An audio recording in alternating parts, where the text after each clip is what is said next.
Periodization. So the first thing that we need to consider is what actually is periodization. To put it simply, as outlined by Bufford back in 2007, it's planned manipulation of training variables such as volume, intensity, and frequency.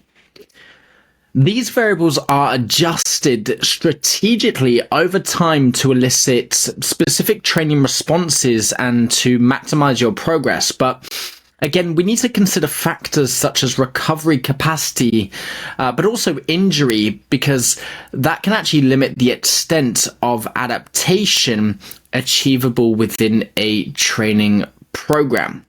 Now, to address these limitations and to ensure sustainable progress, we also need to consider things like adherence and sustainability that has to be integrated into the manipulation of these training variables, because without adherence and without consistency, simply you will not get a result. So by manipulating your volume, your intensity, your frequency, if you're just training once a week when you're meant to be training 4 times per week and you're trying to manipulate these areas, it simply won't work. Now, there are various models which have been proposed to guide the manipulation process. Again, granted that adherence and consistency is at 100%, they do offer distinct strategies for structuring programs. These models include the linear approach, where volume decreases as intensity increases over time. We've also got the reverse linear method, which means intensity decreases as volume increases over time. We've then got the block model, which focuses on low load, high volume, then high load, low volume in sections, and then finally the undulating model, which is the weekly rotation of volume and also intensity based on how you recover. And depending on which model that you tend to use, essentially it's going to be the one that works for you to help minimize the risk of overtraining and or injury. So which model is going to be best? Well, in practical application, these models are often combined, all 4 together, rather than just used in isolation. Especially when it comes to hypertrophy, there's no single model that's been definitively proven to be superior to others when volume is equated. Again, what works for you may not work for somebody else.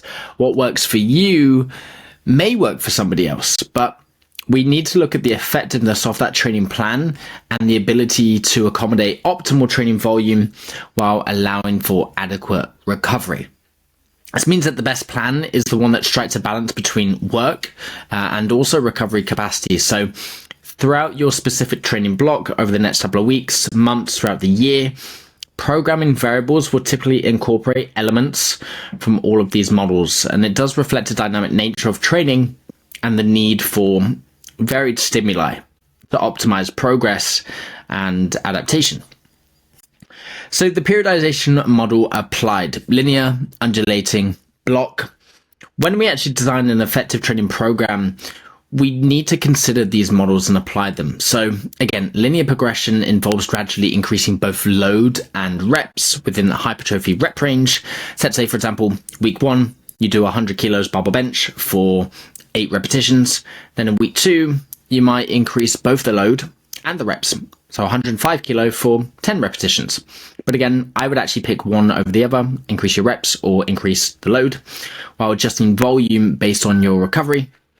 You may go into a session, you may feel super tired, therefore you may need to match the baseline volume or the load to make sure that we are still hitting quality reps and also sets. Now, the undulating approach introduces variability by fluctuating rep ranges across training days, taking into account movement patterns, readiness, and joints or even tissue health.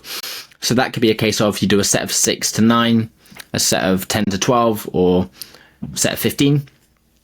Now, the block model actually structures training periods to align with changes in recovery capacity. So it could be strength, hypertrophy power blocks.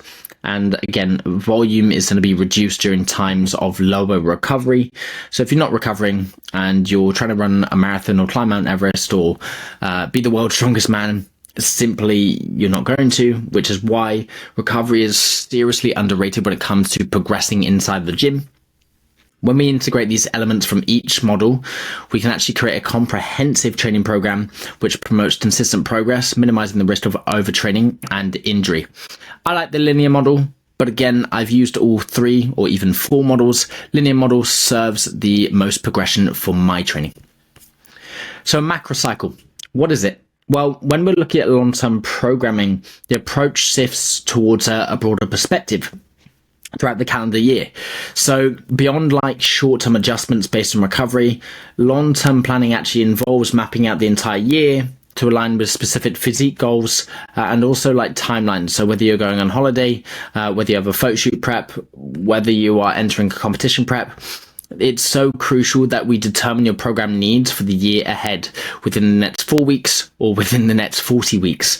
When we actually integrate elements into your planned process, we can strategically structure your training cycles to optimize your progress, look at recovery, and look at the desired outcome over the course of the year. So that could be as simple as you go through a fat loss phase, a maintenance phase, an off season with a few mini cuts, and then you start pre-preparation for kind of holiday prep, photo shoot prep, or even a contest preparation as well. So don't just think short term, think long term. Think about when your next goal needs to be achieved by, and break it down into smaller chunks like 4 weeks, or even longer chunks up to 12 to 16 weeks within a entire macro cycle. So looking at across the year and then breaking it down into smaller mesocycles. So this is what a yearly planned macro cycle might look like. We divide the training year into distinct blocks, each serving a specific purpose, supporting overall progress and performance. So post-show, you might do 5 to 12 months. Again, you're going to do an off-season block, 6-week volume, then you got a deload, 6-week volume, then you got a deload, 6-week volume, then you got a deload. Again, that's 18 weeks. The deload could serve as like a 7-day period. It depends on how long you actually need to recover. Then you got a pre-contest block, 4 to 6 months.